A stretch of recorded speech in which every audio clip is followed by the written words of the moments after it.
Hello guys, welcome to my channel. आज हम पढ़ेंगे वर्ल्ड बैंक के बारे में। इसको हम IBRD के नाम से भी जानते हैं, international bank for reconstruction and development.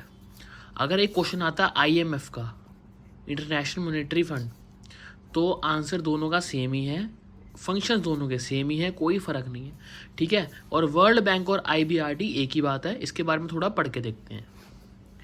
During world war two जब स्टार्ट हुई 1944 के अंदर, a decision for establishment two institution was taken in the conference held at Bretton Woods in America.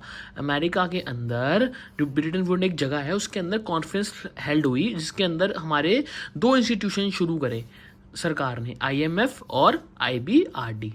IBRD को हम वर्ल्ड बैंक के नाम से भी जानते हैं। और साथ में ये हुई क्यों थी? जो वर्ल्ड वॉर टू के अंदर जो भी तबाही मची थी, इन्फ्लेशन आया था, लोगों के क्राइसिस आ गए थे, लोगों के पास खाने को पैसा नहीं था, उन चीज़ों को ठीक करने के लिए सरकार ने ये दो फंड राइज करे थे। रेज मतलब इन द सेंस कि इन दोनों संस्थाओं को चालू करा था एक तरीके से। वर्ल्ड बैंक का ऑब्जेक्टिव क्या होता है? Was the reconstruction of war ravage economy. जितनी भी वर्ल्ड बैंक क्या करता है, जितनी भी तबाह हो गई थी वर्ल्ड वार टू के अंदर, जितनी भी कंट्रीज तबाह हो चुकी थी, उनके खाने को पैसे नहीं थे, सारी की सारी उनकी इकोनॉमी क्रैश हो गई थी। उन इकोनॉमी जितनी भी कंट्रीज की इकोनॉमी क्रैश हुई थी, उनको पूरा रीडेवलप करवाया उसने।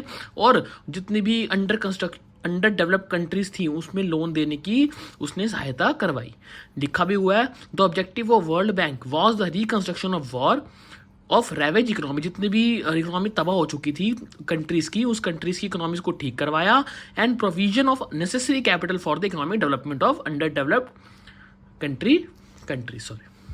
मतलब जितनी भी इसका पॉइंट का मतलब ये है, जितनी भी रेवेज इकोनॉमीज थी, बेकार इकोनॉमी हो चुकी थी, उसको ठीक करवाया। और जितनी भी अंडर डेवलप्ड इकोनॉमी थी या डेवलप्ड कंट्रीज थी, उन कंट्रीज को लोन देकर उनको थोड़ा सा ठीक करवाया। The bank was establish in 1945। ये जो बैंक था 1945 में स्टैब्लिश करा गया था। इसके फंक्शन जून से स्टार्ट कराया गया 1945 से। The world bank is an inter government, और सारा का सारा इसका कंट्रोल गवर्नमेंट के साथ में था, मतलब गवर्नमेंट इनके साथ लिंक में थी, और जितने भी काम होता था सारा गवर्नमेंट के अंडर ही होता था। It's legal is wholly on by its members and it countries. मतलब जितने भी इसके मेंबर्स थे, IMF बोल लो या वर्ल्ड बैंक बोल लो, जितने भी इसके अंदर मेंबर्स थे, सबके अंदर जितने मेंबर्स थे वो अपने बंदा कैपिटल लेकर आया था और मिलजुल कर सारे के सारे काम करते थे। ये वर्ल्ड बैंक का थोड़ा बहुत हमारा कंसेप्ट हो गया।